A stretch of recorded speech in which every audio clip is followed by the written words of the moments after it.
আচ্ছা, তো হাওয়ারিয়িন ঈসা নবীর সাথীরা ঈসা নবীরে বললেন, আল্লাহরে বলেন দস্তরখান ভর্তি খাদ্য পাঠাইতে। কেন? কয় খামু আর অন্তরে একটু প্রশান্তি আসবে। হা হা ঠিক আছে। ওয়ানা'লামা আন ক্বাদ সাদাকতানা,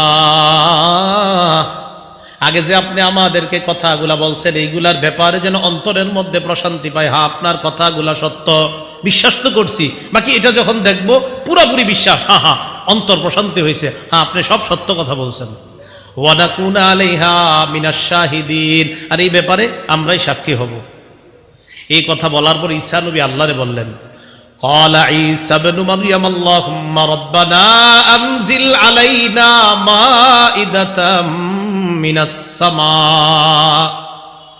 ঈসা নবী বললেন, আল্লাহ আসমান থেকে খাঞ্চা ভর্তি খাবার পাঠায়া দেন, দস্তরখান ভর্তি খাবার।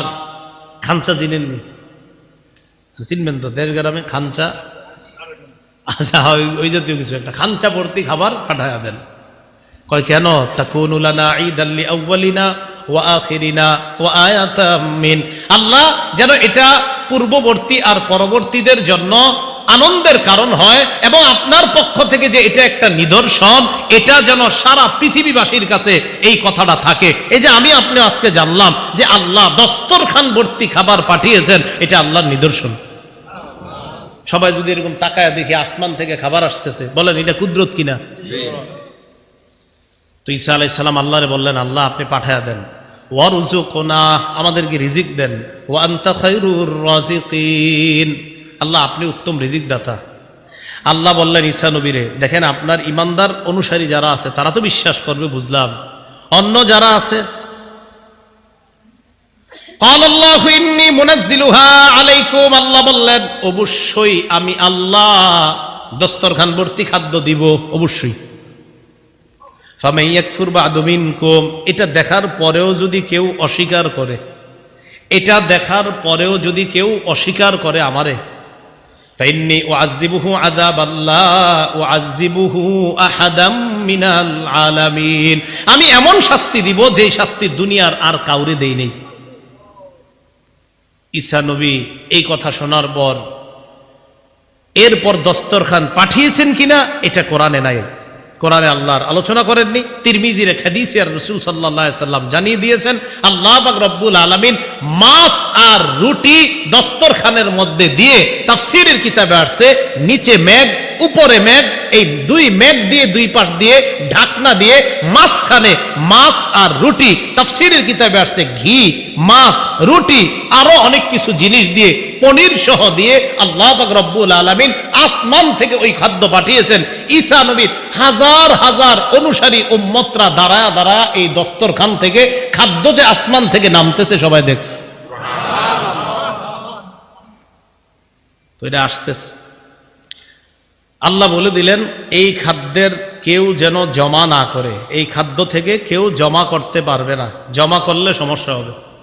একদল চিন্তা করলো এটা তো বরকতি খাদ্য, এটা মনে হয় জমা করে রাখাই ভালো, অথচ আল্লাহ নিষেধ। কি করলো?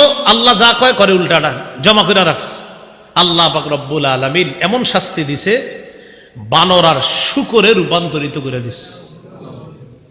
হ্যাঁ, শূকরে রূপান্তরিত করে দিছে। এমন ভাবে শূকর হয়েছে, আপনার এই বউয়ের পাশে শুয়ে রয়েছে শূকর, কথাও বলে, মানুষের মতো কথা বলতে পারে, কানতে পারে, কিন্তু শূকর হয়ে গেছে।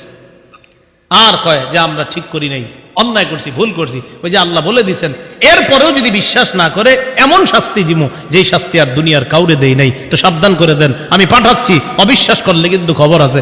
এরপরেও তারা আল্লাহর প্রতি পূর্ণ আস্থা আনতে পারেনি। তো আল্লাহ কিয়ামতের মাঠে ঈসা নবীরে কয়, আপনার এগুলা মনে পড়েনি, এই নেয়ামতগুলো আমি আপনারে দিছি। মানে ঈসা নবীর তো সব মনে আছে। তা আল্লাহ বলেন আপনার আমি এই নেয়ামতগুলা দিছি। এইগুলা বলার পর বলবে, ঈসা আমি আপনার এতক্ষণ যেটা বললাম, এখন আপনাকে যে কথাটা বলি শোনেন। ইয ক্বালাল্লাহু ইয়া ঈসা ইবনে মারইয়াম আনতা কুলতা লিন-নাসি ইত্তাখিযুনি ওয়া উম্মি ইলাহাইনি মিন দুনিল্লাহ। আল্লাহ বলবে, ঈসা আনতা কুলতা লিন-নাস, আপনি কি মানুষকে বলছেন, মানুষকে এই কথা বলছেন কিনা, ইত্তাখিযুনি ওয়া উম্মি ইলাহাইনি মিন দুনিল্লাহ, মানুষ তোমরা আমারে আর আমার মারে খোদা মানো। নাউজুবিল্লাহ। আপনি কি এই কথা বলছেন মানুষরে? তো ঈসা আলাইহিস সালামকে আল্লাহ এটা বলবেন যে আপনি কি এই কথা বলছেন মানুষকে যে তোমরা আমাকে আর আমার মাকে তোমরা ইলাহ মানো? এজন্য তাদের মধ্যে একটা দল আছে ত্রিত্ববাদে বিশ্বাসী। কি বাদ? ত্রিত্ববাদ।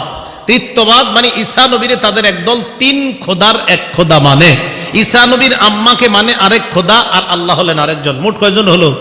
এই ত্রিত্ববাদে বিশ্বাসী আছে একদল। আরেক দল ত্রিত্ববাদী বিশ্বাসী না, মানে ঈসা নবীর খোদা মানে না ঠিক, তবে তারা ঈসা নবীর ছবি নিয়ে তার সামনে পূজা করে, আরাধনা করে, ইবাদত করে, এটাও খোদা মানারই নামান্তর। তো ঈসা আলাইহিস সালাম যখন আল্লাহ বলবেন আপনি কি এগুলা বলছেন, ঈসা নবী তখন বলবে সুবহানাক, আল্লাহ আপনি পুত পবিত্র। আমি কিভাবে এই কথা বলবো আল্লাহ? আল্লাহ এই কথা বলার তো আমার কোনো হকই নাই, আমি তো এটা বলতে পারি না। ইন কুলতুহু ফাকাদ আলিমতা, আল্লাহ আমি যদি এই কথা বলে থাকি তা আপনি তো ভালো জানেন এই কথাটা। কিয়ামতের মাঠে বলবে আল্লাহ আমি যদি এই কথা বলে থাকি এটা আপনি ভালো জানেন। তা'লামু মা ফি নাফসি, আল্লাহ আমার মনে কি আছে এটা আপনি জানেন। ওয়ালা আ'লামু মা ফি নাফসিক, আপনার মনে কি আছে এটা আমি জানি না। ইন্নাকা আনতা আল্লামুল গুয়ুব, আল্লাহ আপনি হলেন সমস্ত অদৃশ্যের খবর রাখেন। মা কুলা রাব্বি ওয়া রাব্বাকুম, আল্লাহ আমি তাদেরকে শুধু এতটুকু হুকুম করেছি যে তোমরা আল্লাহর ইবাদত করো, যে আল্লাহ আমার রব আর তোমাদের রব, আমি শুধু এই হুকুম করছি, এছাড়া আমি আর অন্য কোনো কিছু বলি না। তাফসীরের কিতাবে আসছে আল্লাহ পাক রব্বুল আলামিন ঈসা নবীরে যখন বলবে আপনি কি জাতিরে বলছেন যেন জাতি আপনারেও খোদা মানে, আপনার আম্মাকেও যেন খোদা মানে, এই কথা বলছেন? তাফসীরের কিতাবে আসছে। এটা শোনার সাথে সাথে ঈসা নবী বলবে যখন না, উম্মতকে আল্লাহ ডাকবে, ডাকার পর বলবে উম্মত তোমাদের কি ঈসা নবী এই কথা বলছে? উম্মত কয় হ্যাঁ বলছে। যখন বলবে বলছে, তাফসীরের কিতাবে আসছে ঈসা নবীর মাথার চুল খাড়া হয়ে যাবে, যে এটা কি কয়? আমি বলে এদেরকে এই কথা বলছি।